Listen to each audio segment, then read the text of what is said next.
दूसरी बड़ी development telecom space और पर्टिकुलरली वोडा आइडिया जिसका आपने जिक्र किया। अब जो खबर या डेवलपमेंट आ रही है सुनने में, क्या ये संजीवनी साबित हो सकती है वोडा? देखिए, पहली चीज, पहले खबर क्या है ये समझिए।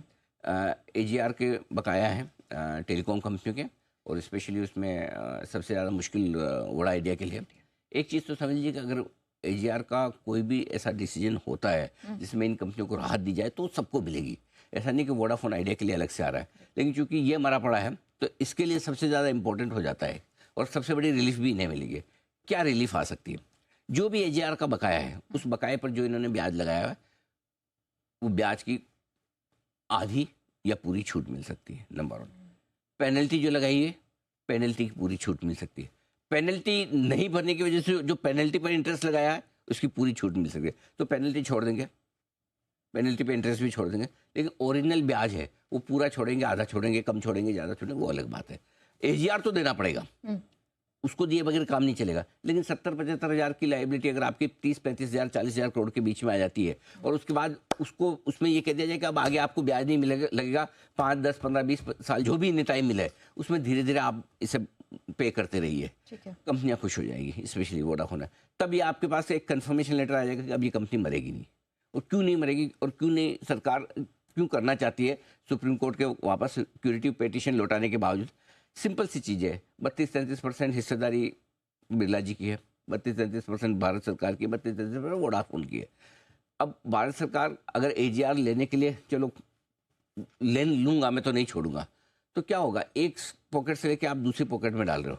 एक आपकी एक कंपनी मर गई जिसमें आपकी इक्विटी है, वो जीरो हो जाएगी, राइट? सो कोई फायदा नहीं है सरकार के लिए। सरकार के लिए ज़्यादा जरूरी है, मजबूरी समझो या उनकी चॉइस समझो, या इतना बड़ा भारत है जिसमें आपको डिजिटल इंडिया को अगर बड़ा करना है तो आपको 2 बड़े टेलीकॉम ऑपरेटर से काम नहीं चलेगा, राइट? आपको ज़्यादा चाहिए। आज भी इतना सब खराब होने के बाद 17-18% मार्केट शेयर पे तो बैठा है Vodafone idea. So I think ये रिवाइवल करना और उससे कंपनी को बनाए रखना ज़्यादा सेंसिबल है। इसलिए शायद सरकार हो सकता है बजट में या बजट के पहले इस तरह की चीज़ लाए। अब कब आएगी, किस फॉर्म में आएगी, कैसे आएगी, किसी को पता नहीं, लेकिन अगर ये आ जाती है राहत तो वोडाफोन आइडिया के लिए सबसे ज़्यादा पॉजिटिव होगी। टेलीकॉम सेक्टर, आपको याद होगा हमने साल भर पहले से बोला 2 साल के लिए टेलीकॉम सेक्टर पर ओवर वेट हो जाइए। चाहे आपको भारती पसंद हो क्वालिटी में, तो भारती भी वहाँ से दूना हो चुका है, 800 का 1600 हो चुका है, करेक्ट? तो मुझे लगता है यहाँ से भी टेलीकॉम सेक्टर बहुत अट्रैक्टिव है इस साल के लिए। रिस्क रिवॉर्ड के लिहाज से अगर आप वोडा आइडिया पूछेंगे तो 7 रुपये से ज़्यादा की रिस्क नहीं है। 7 से 8 रुपये की रेंज में लगातार बार बार बड़ा सपोर्ट रहता है। ऊपर में इसकी बड़ी रुकावट की रेंज आएगी 11 के आसपास, जहाँ पर ऑफर फॉर सेल था वो कॉस्ट आते। काफ़ी लोग ऐसे होंगे जो एक बार निकलने की कोशिश करें, जान छुट्टी लाखों पाए। सही बात है। उसके बाद 14-15 रुपये की रेंज ऐसी बनेगी जहाँ पर लोग निकलना चाहेंगे। तो देखिए, अब ये है कि हर घर आइडिया है। दुनिया में सबसे ज़्यादा शेयर होल्डर किसी एक कंपनी में तो वोडाफोन आइडिया है। तो हर एक भाव पे बाइंग सेलिंग दोनों होती है। खरीदने वालों के मुंह में पानी आता है, 9 का 10 जल्दी हो जाता है, और बेचने वालों को भी पता है कि कभी भी बड़ी खबर पे बेचो वापस मिलता है। तो ये वो ऐसा स्टॉक रहेगा जो दोनों तरफ आपको रहेगा, लेकिन यहाँ से रिस्क रिवॉर्ड रेशियो थोड़ा इसके लिए फेवरेबल बनता हुआ दिखता है। और इसीलिए आज अगर आपकी इजाजत हो जी सर, और अगर आप बिगुल बजा सकें तो स्टॉक ऑफ द डे का बजा दीजिए। बिल्कुल, स्टॉक ऑफ द डे का बिगुल सर के लिए।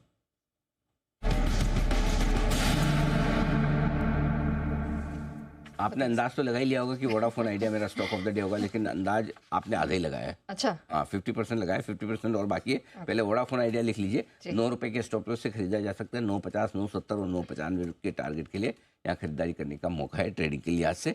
जिनके पास पुराना पड़ा है होल्ड करें, जिन्हें चूंकि नीचे आने के बाद बड़ा डर लगा है ये, और अगर आप हल्का होना चाहें तो आप हल्के होते हुए दिख सकते हैं। या मेरा मानना है कि बजट तक इंतजार कर लें तो बेहतर है, शायद आपको एक बेहतर एग्जिट मिल जाए, वो ध्यान में रखें। या कम से कम अगर आपने जरूर से ज़्यादा गले गले तक भर के खरीदा हुआ था, अनाप शनाप खरीदा हुआ था, एक ही स्टॉक में पता चला 25-50% आपका पोर्टफोलियो है, तो ऐसी सिचुएशन में अपनी कॉस्ट आने पर हल्का जरूर कर लें। ठीक है, लॉस भले बुक ना करें, लेकिन कॉस्ट आने पर फिर अगर आपने ओवर एक्सपोजर ले रखा है, ओवर एक्सपोजर को लिमिट में जरूर लिया है।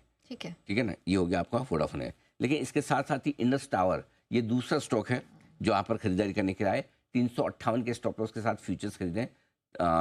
368, 372 और 375, 368, 372, 375 ये 3 टारगेट हैं। और जैसे ही टेलीकॉम कंपनियों को रिलीफ मिलती है, directly indirectly Indus tower stock action में आ ही जाता है और इन्हें भी फायदा होगा। ये हमारा ऑल टाइम फेवरेट स्टॉक है, अच्छी प्राइस पर है।